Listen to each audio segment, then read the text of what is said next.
తరచుగా మోసితివి కోపించి పగనుంచిన యేసు నిలిచితివి నే తలచు మార్గములన్నీ తరచుగా మోసితివి కన్నీలతో దుఃఖించిన కౌగిలిలో దాచితివి మూయుటకు కారణం నీ మూర్ఖునికి తెలిసినదే అడిగిన దానికంటే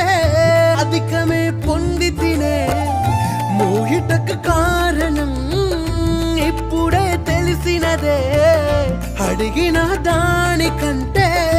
ఎక్కువే పొంది తినే చిన్న చిన్న ఆశలన్నీ ఎరిగితివి కోరికలన్నీ తీర్చితివి